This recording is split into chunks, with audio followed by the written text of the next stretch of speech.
Welcome back to the Rustic IMDA. I'm Logan Rustic, and today I will be covering the 2025 concerts that I saw. Starting with DJ Mustard, Kendrick Lamar, and SZA. I saw Kendrick and SZA, and DJ Mustard was the opener. He played a lot of hits, a lot of rap that people know. A lot of people that were there were going bar for bar on the song, singing them wholeheartedly. It was raining, but that didn't stop anybody at all. It was a great show, and he was a great opener. Kendrick came out first. He did his set, and then it kind of bounced back between Kendrick and SZA, and they both had about like four, maybe five songs that they did together. But the sets between both of them were really, really well done.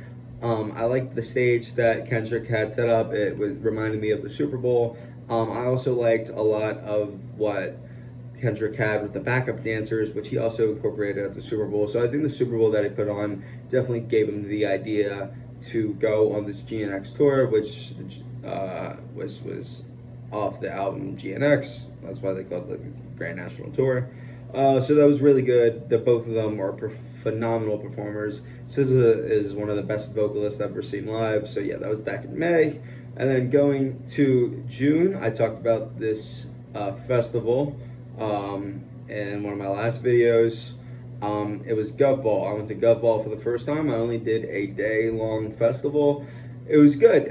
We were delayed from 12 to 4, so 4-hour delay. It was originally 4:30, but then everyone was like, whoa, it stopped raining. What's taking so long? So then they moved the gates opening to 4 o'clock. The first artist I saw was Artemis. He put on a great show. I really enjoyed seeing him. He had a lot of like the TikTok songs that people knew from TikTok. He put on a good show. Then right after that, this was the next stage over. It was Marina, who put on a really good performance for like she's like 40 something and she still kicks it out on stage. So she was really good. I really enjoyed her live. Um,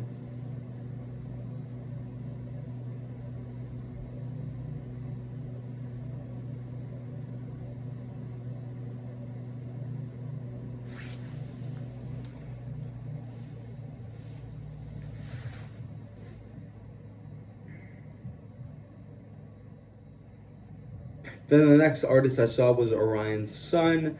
When I went to go get water, I saw they were live, so I'm like, all right, I'll check out Orion for a little bit. Surprised me. I wish I could stay longer, but then I wanted to go see Wallows, so I saw Wallows after Orion. Stayed for the whole set. I got soaked in the rain, but it's okay because Wallows put on a great show. Dylan is a great frontman live, and including the other singers that were there, and the whole band was really good. Then after that, I saw Young Miko for a couple minutes while waiting for Conan Gray.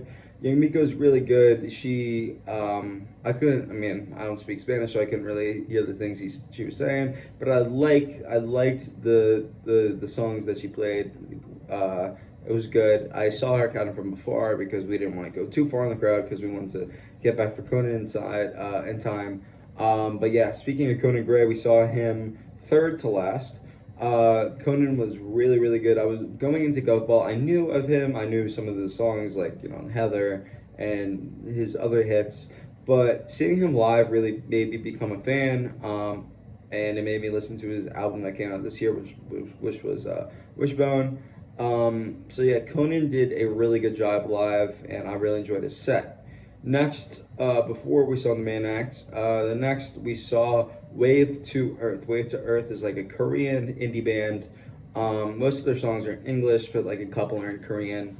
They were really, really good. I really enjoyed some of the guitar that was there. Their trumpet player was good, and then I love the main singer's voice. So Wave to Earth was really good. Then finally, the headliner that day was Olivia Rodrigo. So we saw Olivia in a crowded 60,000 people filled field of fans, which makes sense because she was the last act of the night. Olivia was really good. We were kind of far back because we saw Wave to Earth, but it was worth it because Wave to Earth was amazing. But yeah, Olivia put on a great show. It was really cool. She brought out David Byrne from the Talking Heads. Then they did Burning Down the House together, so that was really cool. But yeah, overall, Gov Ball was a great, great day, and I'm really hoping to do the 3-day next year. So that was the Gov Ball. Then after Gov Ball, I saw Colts in Asbury. They were really good. It was kind of like a last minute thing. I remember looking it over like a couple weeks beforehand. Tickets were like 35, so like for a $35 show, we got really close actually because it was in House of Independence in Asbury Park, which is like probably like 500-person venue. So it was a really good show though. The opener was Zahara, who I didn't know that much going into it, but we're playing the videos and just like being there and seeing her and like hearing her songs. I was like, yep, now I'm a fan. So I listened to a little Zahara that came out this year. She was good. Then Colts went on live. Hearing "Gotta Be Lily" live was insane. Always Forever live was insane. My favorite Onions was really good. Then they opened with Crybaby. That was a really good one. So yeah, that was Colts. Then the next one I saw was in July. I saw Tyler the Creator, Lil Yachty in Paris, Texas. Paris, Texas went on. They did a great job. We actually got barricade from one of the second stages. Both opening acts, Lil Yachty and Paris, Texas, were on the B stage, which we had barricade for. So we actually got to meet Paris, Texas after the show. They were really nice. I remember Louis, Felix. They signed the album, and I think their DJ Ankle Sandwich did as well. They put on a great show. I think for a lot of people that didn't know of Paris, Texas, they definitely became fans after because they definitely know how to move a crowd and get the crowd going, which as your job as an opener, that's what you're supposed to do.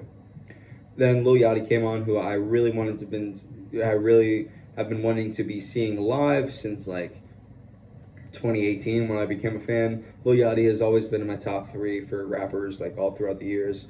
I love Boat. He put on a great show. And then it was time for Tyler the Creator. Tyler the Creator, he opened with some of the Chromacopia songs. Then he kind of did like an Eras thing where he did like a couple songs from each of his album in the past, and then ended with like an encore with like his most popular songs from all time that he has put out. So Tyler was really good, and I really enjoyed that show. Next was The Weeknd and Playboi Carti. I've been dying to see The Weeknd forever. Carti, not so much. I am a Carti fan, but I didn't like need to see Playboi Carti. But he was really good. He surprised me. I enjoyed his show. But then The Weeknd came on, and he was just phenomenal between the stage design and the backup dancers, and like his just vocals live was insane. We were supposed to see Mike Dean, but his set got canceled due to weather issues once again this year.